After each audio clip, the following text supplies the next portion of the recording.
Good afternoon and welcome to this session on culturally safe libraries. My name is Barbara Lemon and I'm Executive Officer for National and State Libraries Australia, otherwise known as NSLA or NSLA.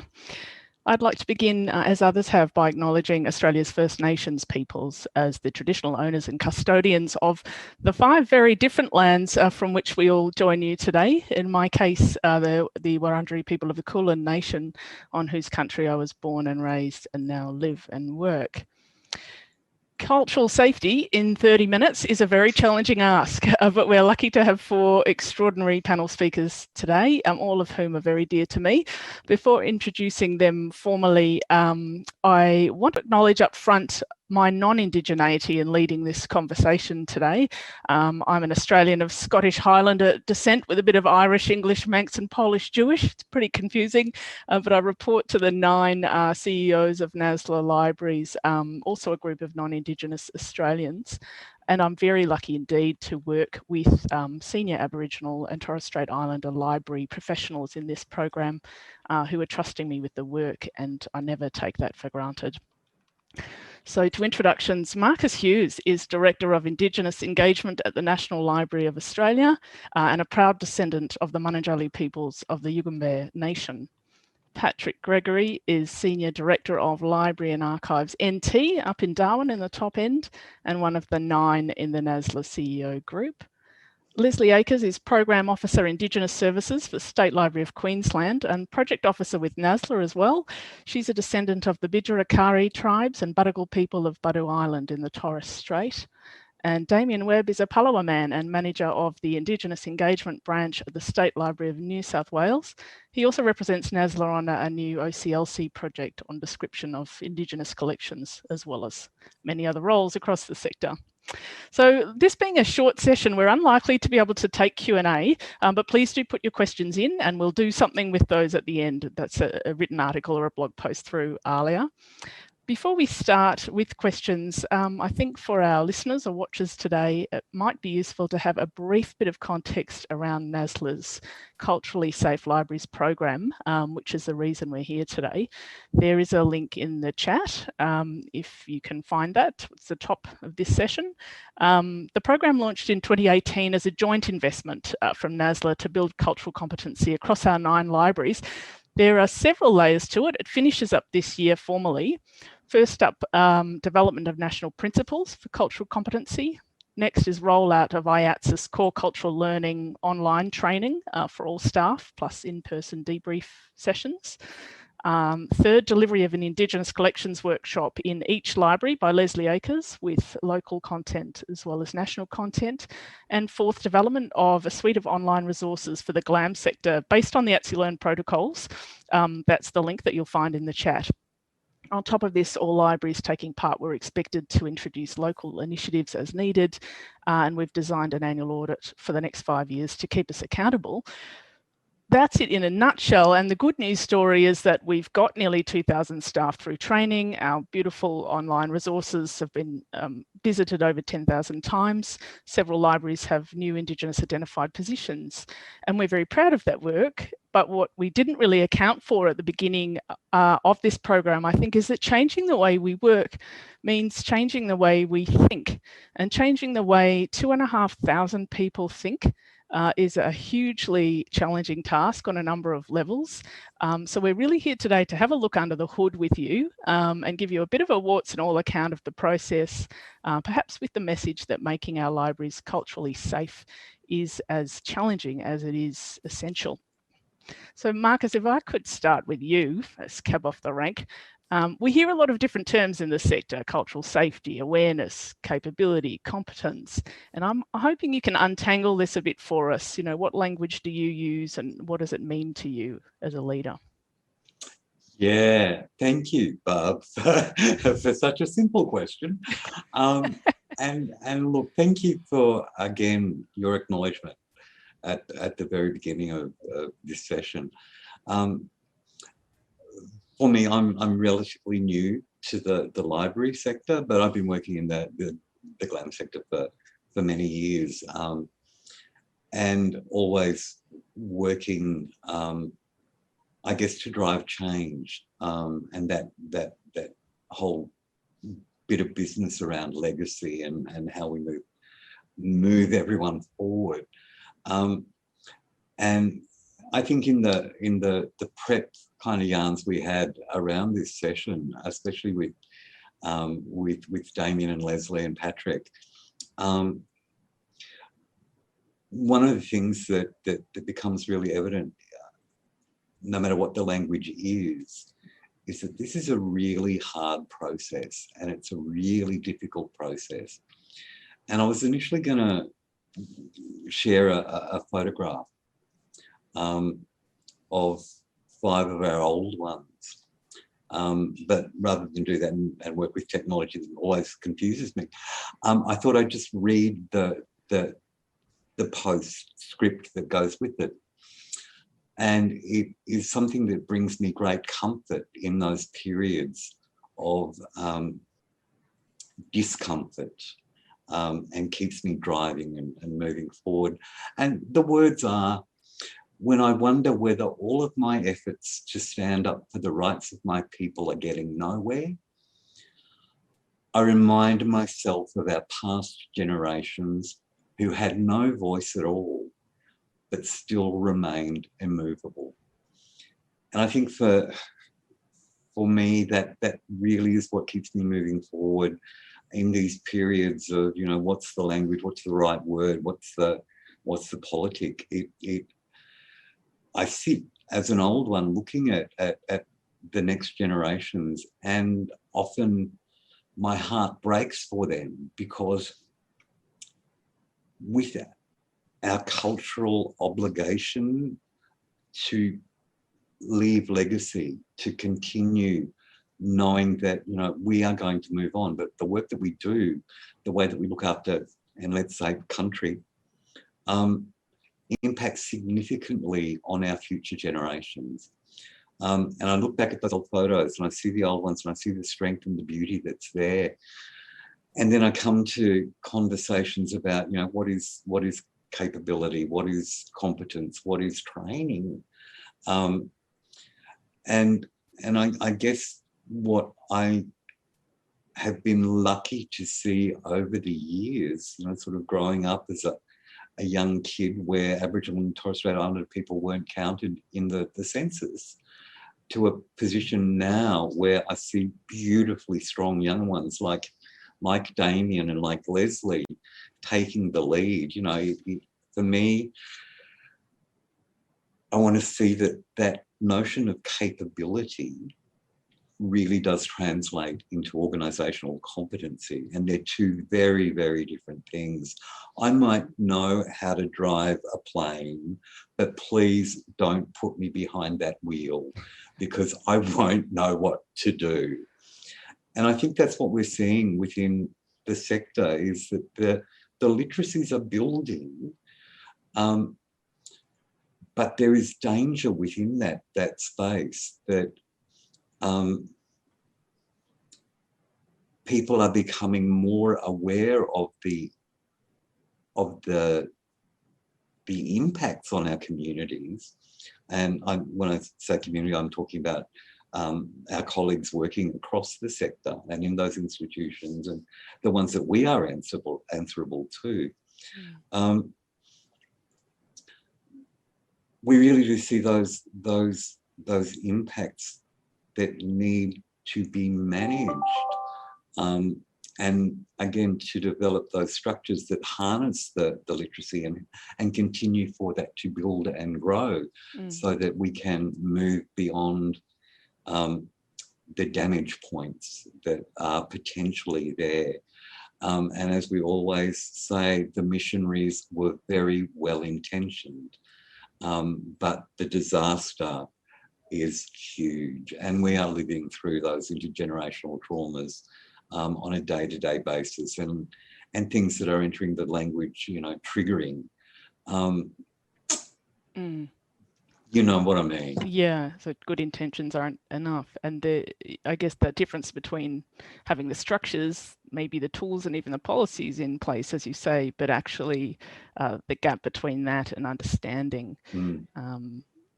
what to do with those. Exactly. And we always, as a community, talk about the lived experience, and that's what informs it. What we need to, I guess, always consider is those people around us will never experience or understand what that lived experience is for us. But how does that become not so much their business, but their responsibility? And could I ask you how you see, again, a big question for a short period of time, but how you see leadership or eldership in that, in moving an institution to something like cultural competency? Yeah, look, it really is that thing around, I'm in a really privileged position. Lesley is in a privileged position, Damien is. We have the opportunity to speak truth to power. And we always have to do that with, maintaining our cultural authenticity, maintaining our cultural integrity, and maintaining that cultural authority within the space. And one of the things that has been really helpful for me is when my directorate have understood that in terms of community, it's not the director that will get speared, it's me. We become the face of the institution. We have to negotiate that relationship, and we have to be always two-way strong, and that becomes exhausting. When you're constantly having to explain why, and you can't actually ask the question of, well, why not? It becomes really, really challenging. So yeah, it becomes a whole bit of strategy. I mean, we go back to the relationship between Patjagrang and Dawes, She didn't just end up knocking on Dawes' tent to give him language. There must have been a much clearer strategy from her people that enables her to be there and gave her permission to be with this man, and for her to give him the Gadigal language. It doesn't just happen. There is clear, sophisticated strategy in the thinkings and the ways that we have to be strong, because if we don't, we waste the energies and we are not true to the commitments of our old ones over those thousands of generations. Beautifully put. And I know that Patrick, as one of the 9 CEOs for NSLA Libraries, has been pondering those questions, particularly over the last 12 months. And I wonder if I could move to you, Patrick, as a leader, to talk a little bit about your experience in implementing this program, but in thinking about these issues that Marcus has raised at Library and Archives NT within that context. Right. Thanks, Barb. Good afternoon, everyone. It's great to be speaking to you this afternoon from the beautiful country of the Larrakia people. I'd like to pay my respects to elders past, present and emerging, and also to any First Nations people in the audience with us today. I think we're fortunate at Library and Archives NT in being a relatively small organisation in the NSLA context with about 40 FTE. It meant that we could go through the cultural safety program in 2 cohorts in a relatively concentrated space, and that really gave us a common sense of organisational discussion, a sense of an organisational learning together, and a common framework and platform for our discussions. I think it was really important to us that all of our leadership team went through the first cohort of that program, not only to demonstrate commitment to the program, but also to give us tools as a leadership team and the language, and to do some of our own learning so that we're able to support the wider organisation go through that. And I think one of the first learnings for us is that this isn't a project. It's not something that ever, cultural safety is not something that ever gets completed. It's not a box to tick or a series of competencies that you can say staff have got and you move on to the next thing. It's a change in organisational way of being. It's a different lens that you bring to all of your activities. And I guess, it is a culture change in the sense of, this is the way we do things around here. It's something that you do have to keep working on. About 10% of the staff here at Library and Archives NT are First Nations people. That's still a long way short of the 30% of the NT population, so we've got a lot of work to do in that area. But we've been having some very productive conversations. I think one of the challenges I've grappled with, and I'm sure others will talk about in the cultural labour more, and Marcus has touched on it, is how to give those staff the space to talk about any issues that they want to talk about and raise any issues they want to raise without making it their responsibility to solve those problems. It's not the job of First Nations staff, I think, to solve those problems within your organisation. That's your job as a leader to be doing that. It's not something that you can outsource. I do think cultural safety, I've talked about some of the challenges. It does rub up against some fairly deeply held views, I think, about librarianship, about library professional identity that can cause a bit of friction. And I guess one of the messages I'd also give is we really need to learn better how to sit with discomfort. We need to be able to listen and to be open to people expressing uncomfortable truths and sit with those truths and work with those conversations without leaping to immediate solutions or sidelining things. I think a lot of the people that work in libraries do so from, because they see libraries as an unproblematically good thing, that libraries are automatically on the side of the angels. And then when they hear that elements of the library services are not culturally safe, it can be taken very personally as an affront to professional identity. Touching on Marcus's point about good intentions, yeah, we think we have good intentions in libraries, but good intentions are not good enough. It needs to be more than that. And I think there's still a persistent myth of library neutrality, that somehow libraries themselves are neutral and apolitical, and that perhaps cultural safety is politicising the unpolitical. And I think if you think libraries are not political, then that's probably a sign of privilege in itself. They've grown out of a very specific political philosophy, particularly 19th century liberal individualism. And they do encode very specific forms of knowledge and power. The way they operate is not natural. And I think sometimes we've got a tendency to fall back on, well, that's just the way libraries do things, without doing the hard work about why do they do those things and why and how culturally specific are the ways that our library processes are set up. I'd say it's obviously very important to listen, but it's also very important to act. I think when First Nations visitors or staff or your advisory group or local communities tell you something, do something about it. I think often we can listen and say, I think that's a really great idea, or we just don't have the resources to do that at the moment. Actually, you do. I think what you're actually saying is that it's not a priority. I think if something's important enough, you will find the resources. And I think we really need to commit to action. And again, it gets back to good intentions and not enough. I have been talking a lot about challenges, but I do want to emphasise the benefits of the cultural safety program to us. I mean, the obvious benefit, of course, is making your organisation a safer place. But I think there's been other benefits along the way for all of our staff in doing this work. And I think fundamentally the conversations we've been having as an organisation have brought a widening of perspectives that actually makes our work more interesting and satisfying, and unpicks some of those assumptions that we've got about the way libraries do things, that actually leads to much richer conversations on a range of fronts. So going back to where I came in, I think at this point in time, we're sort of getting towards the end of the formal element of the program, but what's next? What does it look like as something that's embedded in our way of being? I think we've made some progress in some areas. In others, we've still got a long way to go. But what the cultural safety program, I think, has really done for us is started something that's there's no going back at this point. The ship has been launched, and we'll continue to work on that in an iterative fashion, an ongoing fashion. Yeah. Absolutely agreed. Sort of kick the engine on it, and yeah, now we're on the road.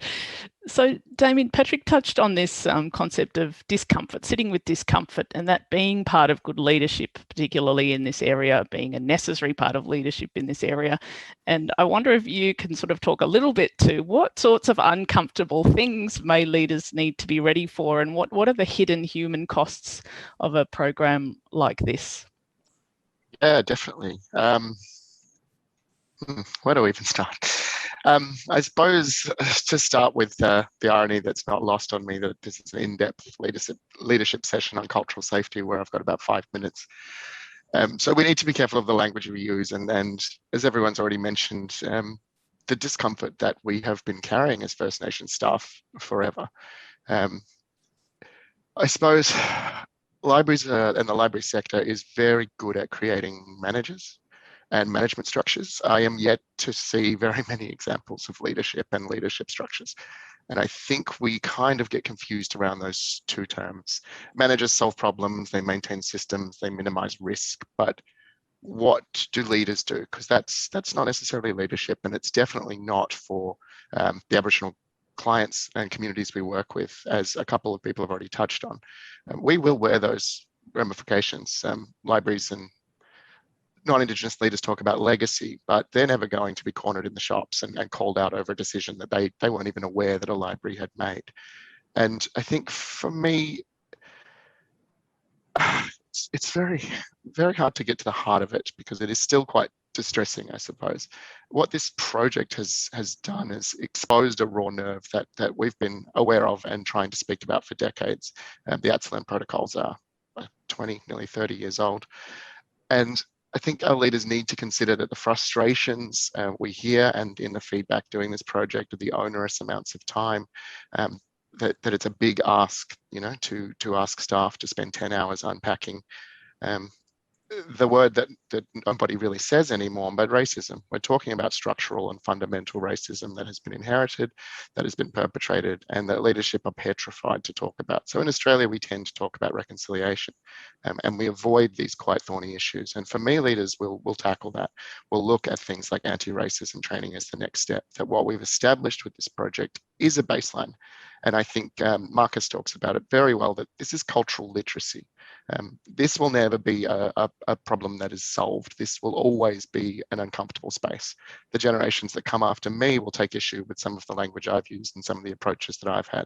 First Nations will not be the preferred term in another 10 years. These things shift. And particularly in my experience over 10 years, managers and leaders in libraries are obsessed with finding a fix and putting it away and moving on to the next thing. This idea that you have to be and maintain your existence in a space that is very uncomfortable, that what we were asking people to do was not acquire new skills via training. We were asking them to literally unpack the very foundation of their values as people, as professionals, as library staff. There is no other training that asks staff to do that. There is no other context that I've seen where professionals are asked to really go back and unpack what does it mean to be a white Australian. How do you identify as a white man in a space? Have you ever been asked to? We are constantly and very used to identifying, to using our traumas and our cultural experiences as ways to give, I suppose, to delight and to inform our non-Indigenous leaders and colleagues, and maintaining that sense of delight and informing them and keeping them away from the trauma, because we don't want to burn out that limited opportunity we might have to speak on these issues, is a really challenging thing. I know an elder once overheard an elder talking to somebody who was asking, once again, that this elder give them that free cultural labour and walk them through, why is this a problem? What are libraries doing wrong? Can you take me on this journey?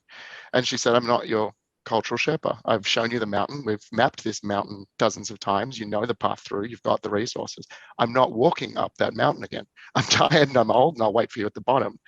But I'm not your cultural Sherpa. You cannot expect me to walk on paths we have built with exceptionally complex systems. AIATSIS and decades of Aboriginal and First Nations library staff that have done this before. I think what's important to realise, I convene the Black Force Group, which is the NSLA Indigenous Staff Support Network. And over the course of this project, these staff have overwhelmingly reported that they feel less culturally safe during this project and have been required to undertake many hours of cultural labour to diffuse complex tensions, to make sure non-Aboriginal colleagues are comfortable with addressing things like the stolen generation. And we do that, and we know that part of our roles, and will always be part of our roles, is to chew your food for you, and we accept that. But I think there is a sense of hope that this project has given our colleagues a shared language and an insight into what we deal with professionally every day.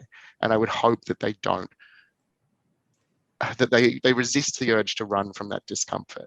Leadership means challenging the status quo and prioritising First Nations needs over your compliance, over your process. Compliance, process, these things can be changed if you have the will. All of these things were written and created at some point in time, and too often are we told that that's far too hard to do, let's settle for a smaller step.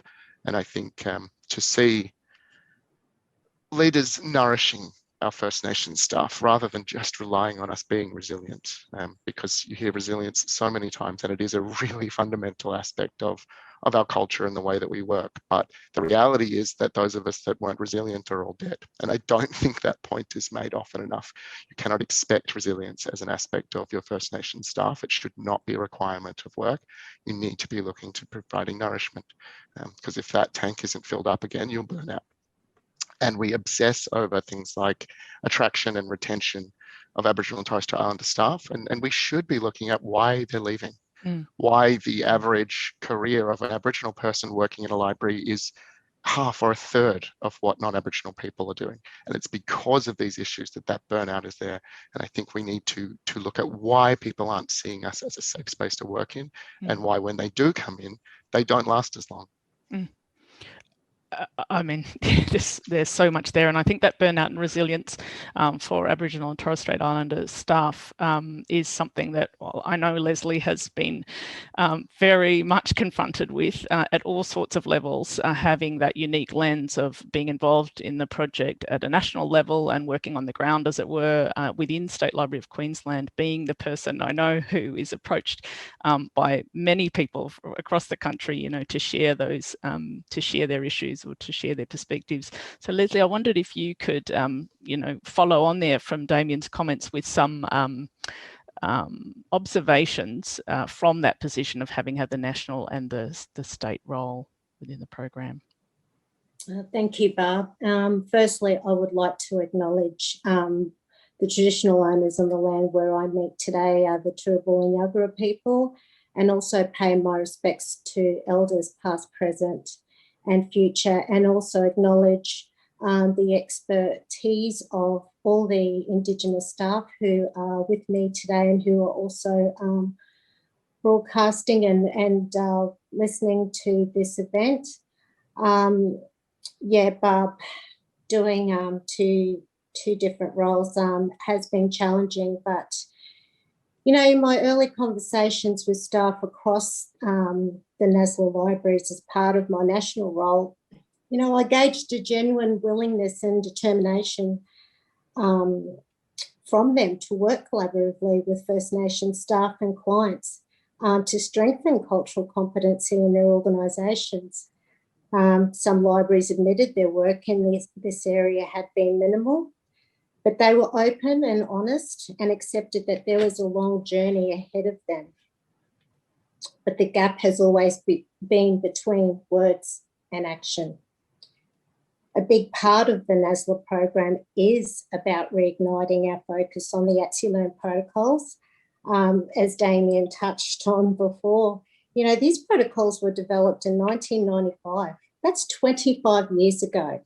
And they were written by First Nations library staff to guide libraries, archives and information services to interact with First Nations peoples and communities, and to manage collection materials with Aboriginal and Torres Strait Islander content in a culturally appropriate way. So the work's already been done, but they haven't really been implemented widely or fully by libraries, and so their effectiveness has been minimised.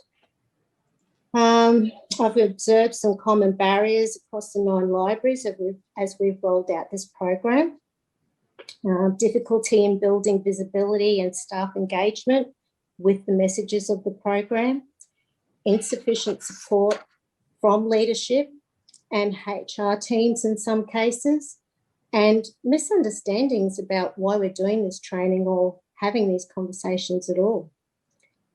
But having said that, during the pandemic, staff at State Library of Queensland were able to undertake the training and digest the content from the comfort of their own homes. It wasn't easy to run debrief sessions in a virtual environment, but the chance to focus on the content helped, and I really observed people's receptiveness to the training through the online circles that I attended. But where they fell short was in translating what they learned into changed work practices while the thinking was fresh in their minds. It was the same for other libraries. In our first evaluation report for the NSLA program in November 2020, 59% of staff said they didn't know how to put their learnings into practice. They don't know what to do next. So it's made me realise the importance of introducing specific library strategies to build on staff learning straight away. So Lesley, based on that, I guess, do you have recommendations for leaders to help move from that kind of rhetoric into action? Definitely. You know, pretty straightforward things really, like regular communication and progress reports from leaders to your staff about the Culturally Safe Libraries program. Start organising the face-to-face localised cultural training to build on the learnings from CORE. Having human resource teams access expert industry advice to manage Indigenous staffing issues, and having Aboriginal and Torres Strait Islander workforce plans with strategies to employ and retain First Nation staff in senior levels. Update your style guides to reflect Indigenous protocols in all forms of media. Start delivery of anti-racism training. That is really needed. Meaningful and respectful engagement with First Nations communities about programs and services, but in timeframes aligned to cultural protocols. Mm-hmm. And importantly, embedding the AIATSIS Learn protocols in collection management guidelines, policies and procedures. Because like Marcus and Damien have said, this is really about legacy. You know, I'd like to think that future generations can work in an organisation where they are respected, valued, and are safe to freely express their identity. Because, as I've said, as a nation, we can't move forward until the true history of how Australia was settled, knowing who the custodians are and how they cared for this continent for over 65,000 years is acknowledged, respected, and embedded in every institution. Well, amen, Lesley. That's pretty well said. And I have to say those are four very hard-hitting and right on the knocker statements from each of you. And I wish we had 4 times the time. So I want to thank the panel, Marcus, Hughes, Lesley Akers, Patrick, Gregory and Damien Webb, so much for your time. And at the risk of being cut off, I wonder if you'll indulge me in finishing on a quote from James Baldwin, American writer James Baldwin in 1965, who wrote "White Man's Guilt." And if we are cut off, I apologise, but it should take about 20 seconds. So here goes.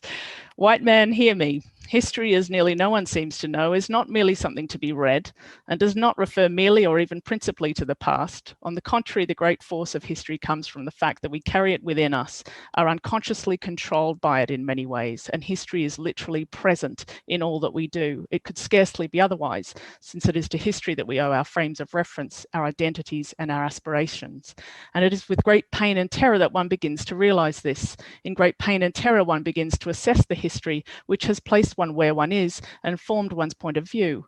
In great pain and terror, because thereafter one enters into battle with that historical creation, oneself, with a capital O, and attempts to recreate oneself according to a principle more humane and more liberating.